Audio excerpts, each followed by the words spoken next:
ठाण्यामध्ये भाजप आणि शिवसेनेमध्ये वादाची शक्यता निर्माण झाली आहे। ठाणे जिल्हा परिषदेवर भाजपचाच झेंडा फडकेल असं सूचक विधान प्रदेशाध्यक्ष रवींद्र चव्हाण यांनी केले। ठाणे जिल्हा परिषद भाजपची झाल्याशिवाय राहणार नाही असंही ते म्हणालेत। माजी उपाध्यक्ष सुभाष पवार यांच्या पक्षप्रवेशावेळी केलेल्या या वक्तव्यामुळे ठाण्यात भाजप आणि शिवसेनेमध्ये संघर्ष वाढण्याची चिन्ह आहेत। येणाऱ्या काळामध्ये ही जिल्हा परिषद ही भारतीय जनता पार्टीच्या नेतृत्वामध्ये पारदर्शकपणे त्या ठिकाणचा कारभार होणं अपेक्षित आहे।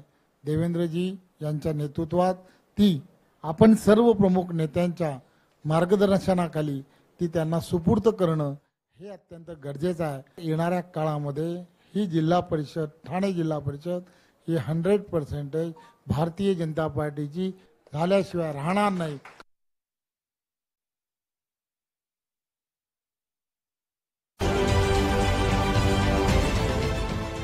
देश विदेशातील प्रत्येक घडामोडींचे लाईव्ह अपडेट मिळवण्यासाठी आता साम टीव्हीच्या सर्व सोशल मीडिया प्लॅटफॉर्मला लाईक, फॉलो आणि सबस्क्राईब करा।